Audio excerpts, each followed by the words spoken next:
curious on ways to increase your milk supply, or you want to maybe offer some helpful suggestions to someone that you know that is currently experiencing a, let's say, for lack of a better word, she going through it right now and you trying to help her the best way you can. You know, you can't feel her, but like you trying to feel her, so you trying to help her. You want my 2 cents? Okay. I'm gonna give you my 7 cents, actually, a little bit more for the mode, fill ya bellies up, okay? Now, you need to keep in mind these three major, and I mean crucial things when you're giving these new tips a try. Number one is give yourself at least 72 hours in order to see any type of change. Your body is amazing, not Amazon. Number two, as you're introducing these new tips into your regimen, make sure you're slowly doing so. For example, if you're going to try a product, for example, maybe liquid IV, a supplement, maybe even coconut oil, you need to introduce them one at a time so that you can actually tell which one is actually working for you. If you're incorporating all three into your regimen, you're really not going to know which one is actually your holy grail.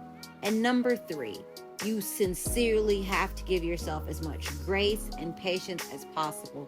Just as much as you want to have any type of good results, you're going to have to give your body some grace that it's trying its best to catch up and meet you exactly where you want it to, okay?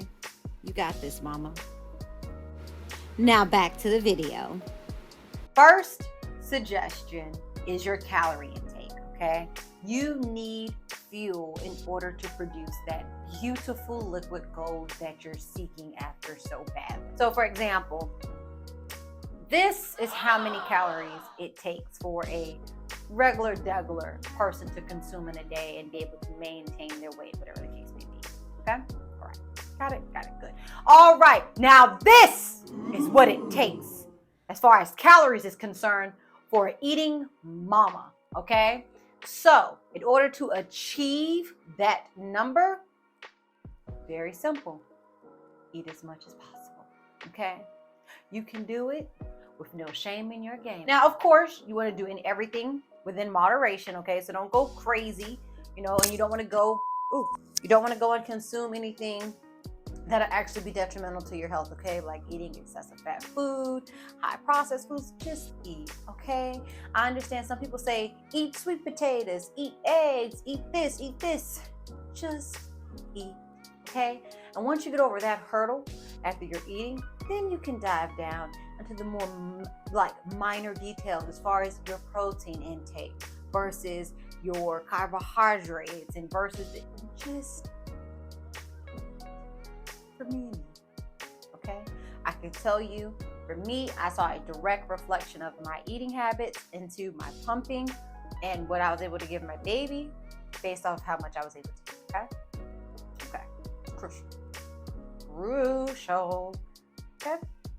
Nursing vacays, okay? Have you ever heard of one before? I'll tell you a little bit about it, okay? When I would do a nursing vacay, I would tell my husband in advance, hey honey, on this day I'm gonna do a nursing vacay with our little lady, okay?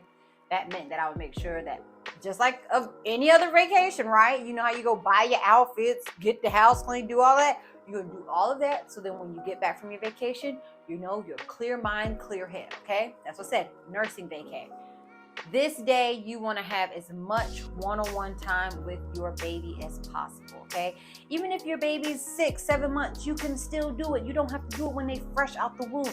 It's just you and that baby having that exchange, you and that baby having that moment, you being able to relax, and also you being able to immediately address the need that your baby is having, okay? As moms, we know there's times where we need to latch the baby on, or there's times where we need to pump, but hey, I really, 10 more minutes and I'll be done washing the dishes, or 10 more minutes and I'll be complete with this assignment, I can send it in, whatever the case may be. No, the nursing vacay, that baby's signaling that they want the breast, so you know it's around that time, there's nothing distracting you or taking your time away from it, you put that baby on that breast, okay baby? Let that baby latch, okay? And that even gives you time to pay a close attention How are you holding the baby? Are you and the baby comfortable? Are you noticing there's something with the baby's latch? It allows for you to practice kind of the latching technique, getting the baby comfortable, getting you comfortable. So it gives you that time without you feeling so pressured with your everyday, okay?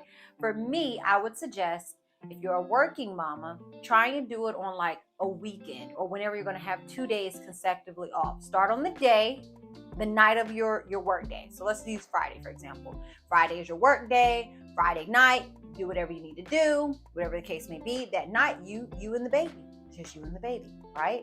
Saturday comes. I mean, you can go out and do things with the family, but all you know is it's you and the baby, okay? You can stay locked up in your room. I do. I lock myself up in my room with my baby. I shut the door. I send kisses to my other baby via FaceTime. I love you. Yeah, you can do that. You can do that. Have no shame in your game, baby, okay? So let me tell you something right now. It's going to help you, okay? Because what's stressing you out will stress you out even more if you're not able to find a solution. So give yourself some peace and quiet, okay? Your pumping sessions. Now, if you have been doing your research and immersing yourself, right? You should have heard about the power pumping sessions, right? You have it. Let me break it down for you. You have 20 minutes when you put yourself on the pump. You have 10 minutes when you turn the pump off and you rest. Put yourself back on the pump for 10 minutes. Rest for another 10 minutes. Pump again, okay? It's going to take over the duration of an hour, right? This is why it's called the power pumping hour, right? This is that session time. It's like you're telling your body you're doing cluster feeding in a way, right? Stimulation is key. You hear me? Okay? Stimulation is key, okay? So when you're increasing your pumping sessions, you're telling your body that, oh, you need more, right? So for me, a 60-minute power pumping session, that was just not working for me, right? This is what I hacked and did, okay? So when my daughter was younger, I was still pumping in the night at least twice, right? Now we're at a point where I don't really need to wake up early. I will disturb my sleep to get a pumping session in. Now that does not mean I do the full pumping session at the time that I typically have. That just means that I will add an extra pump in for that day so that I would have, maximum achieved goal. Okay. It could even be during the day. Another thing that I would do if I didn't wake up in the middle of the night, say for example, for me, my times of the day where it seems to be less stressful is between noon till 4 o'clock. That's like my sweet time of the day where it's not a lot that has my attention. I can kind of go by the fly of my pants, right? I would have to pump in that time, right? At least twice. So what I would do is I would feed my daughter and then put myself back on the pump for only like 10 minutes, 10-15 minutes, right? That stimulation in itself was perfect because then I would hop back on, not even 2 hours later, and be doing the pumping again. I did a very rookie mistake and I decreased my pumping intervals. So instead of going from 3.5 hours, I went down to 2 hours. Let me tell you something. That is not the way to go, sweetheart, okay? That is not the way to go to increase your pumping sessions. Do not do that, okay? That ties back into when I told you about that calorie intake. If you think you're eating like crazy just to do the bare minimum, when you do that 2 hours, you're not only going to be hungry, you're going to be girl, don't do it. Don't do it. If you know a mama and she's pumping every 2 hours, don't do it. I said it and I'll stand beside it. Don't do it, okay? You will tire yourself out. You will almost become slightly delirious. You're not able to increase your pumping session. So say you're not able to add in an extra pumping session or you're not able to do a power pumping session. Have no fear. No fear, okay?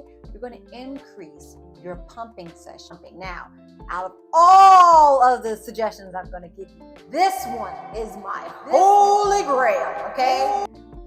I was going from 15 minutes pumping with my daughter. When I tell you, I would be like, my 15 minutes would come. I'd be like, yes, I'm so happy. I'm off the pump. When I really thought about it, I'm like, crap, I still kind of feel heavy. A key thing is removing as much milk as possible. Okay, now, so if you're only focused on the time versus how much milk you're removing, that's going to be an issue. But if you're increasing your time and you're extending that stimulation, your body's going to say, oh, snap, I need to produce more. Okay. A key thing is your letdown. Okay. Some women have anywhere between 2 to 6 letdowns. I've even heard 10 letdowns within their pumping or nursing time. Okay. Your letdowns is basically, let's give you a visual for it. Okay. It's like the firefighter grabbing the hose and running to the fire hydrant and connecting that fire hose together, right? Once he starts twisting, right, the fire hydrant, that's your letdown process, okay? That is your letdown process. Is your body is twisting that valve of your milk ducts, right, to get ready to release more milk, right, to produce more milk. Now, keep in mind, there's milk still there, but because, like I said, there's water in there, right? Okay. Once it's completely done, it's going to flow out, all right? If your body's flowing out, and you don't have another letdown, that could be an issue, okay? So you want to increase as many letdowns as possible. So you notice is having that heat compression really helped, especially after I went to see a lactation consultant, and they basically told me that I was doing hand massages, right? So I was using like the palm of my hand, and I was like digging into my milk ducts. I mean, I was digging into them. It was to the point where all right here was sore. I mean, it was very painful, okay? She was like, your breasts are not steak, okay? They are butter. They are delicate. You do not need to use that much force, needless to say, in order to get your main goal, right? She said a light little massage will work, just a nice little massage. That'll work perfectly. Even if you get in the shower, having that heat would help. And I was like, oh my gosh, I could start using my handy dandy heat compressions. I put them on and I put them in the area where I know I'm doing the most massages at, in that area. And it's almost like it's like warming the milk up. It's loosening the milk up so then that it can come flowing down with ease. So definitely suggest it. Maybe if you're a pumping mama, maybe starting where your main thing is, okay, is the pump itself, okay? A lot of moms don't know after so many months, you're supposed to actually change certain parts on your pump. One make or break item is the actual duct bill, okay? So depending on whatever machine you're using, if you're using a duct bill, okay, over time, that silicone, right? When you first get it, it's gonna be like this, right? Nothing's getting out of it, right? So when it's doing this suction and it opens, it's going to slam shut. Open, slam shut. Open, slam shut. Over time of having that done, it's going to kind of weaken. It's going to kind of loosen, right? So then it's going to go. Now, you're not going to be able to see it, okay? I don't want you to be looking at your bill like, I don't see it. But it's not going to be as tight as what it was when you first got it, okay? So if it's not tight, that means you're not going to have a good suction. So you're going to want to replace it, okay? Another part within your pump, which is almost the holy grail. I could hit the table, but it would knock the camera down, which is your flange, okay? The size of your flange. Your flange, what is that? That is the actual plastic piece that is attaching itself to your breast, okay? That's the tunnel that your nipple's being vacuumed through, okay, love? That is almost just as integral as the duct bill is, okay? Because that flange, what it's doing is it's applying pressure to your areola and your nipple so that it can basically pull from the milk duct. And that flange, the plastic of that flange, is going to be of a certain circumference that's going to go around your nipple. So then when it's pulling it, it's adding just the right amount of pressure to pull it, right? If it's not that right amount of pressure, you're not going to get a lot of milk, okay? You're not going to get a lot of milk. I had a situation where I thought I was wearing my flange correctly. Pump, of course, it would be in, it would not be out, right? So that was a little difficult. And then once it started going, it started just pulling like Laffy Taffy. It started pulling like Laffy Taffy.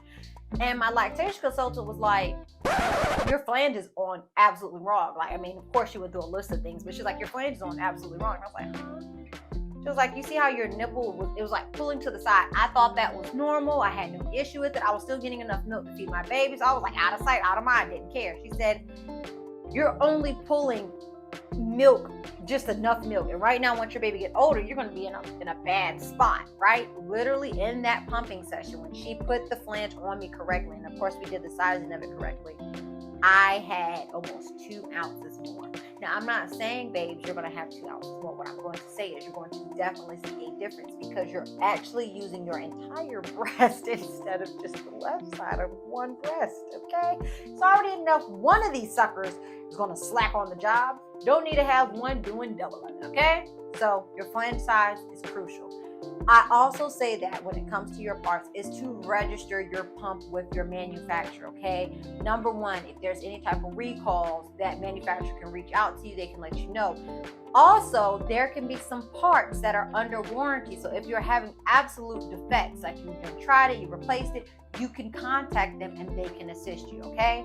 And they can maybe give you some tips and tricks themselves on how to better use their products, okay? So you don't have to always go scrolling on TikTok. You can go right to the horse's mouth and feed them the apple. Next suggestion would be supplements. Now, I know someone's probably saying, well, why didn't you say supplements first? Why didn't you? Because there is no such thing as a magic pill, okay? If there was, I would say take my money, take my money, take my money, take my money, okay? Because it would save me a lot of headache, but that is not the case. There is no magic pill that is going to help you produce more milk, okay? Not even a magic food item or drink. None of it is magical. And it's like you're going to take it and next, it's not going to work that way, okay? Seek medical advice before you try most of these supplements, okay? Talk to your doctor if you have any existing health conditions. If you're currently pregnant, seek medical attention. Okay? One of my final suggestions, definitely not the least, is a lactation consultation. That could be your holy grail of getting the right information, because they can watch you while you're doing your nursing or while you're doing your pumping. They can correct incorrect forms. They can correct if you're using the incorrect flange. They can correct if your settings are wrong with your pump. They are the specialists when it comes to breastfeeding, okay? They have dived themselves into breastfeeding. They know a lot about it. They really help, because before you want to go to your pediatrician and be like, oh, my baby's not taking this particular this, I take this. Sometimes go to them. Start as low as possible and then go up. Check your insurance as well. My insurance for both of my daughters, they covered my lactation consultations with no issue. I believe like after so many visits, I think I may have like a $40 copay, but that was well worth it, okay? It was well worth me being able to take the time out of my day to sit with someone to make sure that I was doing everything that I needed to do and that I wasn't doing anything that was going to harm my daughter. So a lactation consultation will be absolutely perfect for you to do. Absolutely perfect. Absolutely. Suggestions I mentioned in this video is my testimony, okay? My testimony. These are things that I have had. These are things that I have tried. I'm just sharing them with you. Just giving you my 7 cents, okay? Remember, your breastfeeding journey is that. It is a journey, okay? This is not a road. This is not a road closure. It's just a road block, okay? So the road is not closed. It's just a small little roadblock that you either have to wait for it to pass by or push it out the way. Whichever one you choose.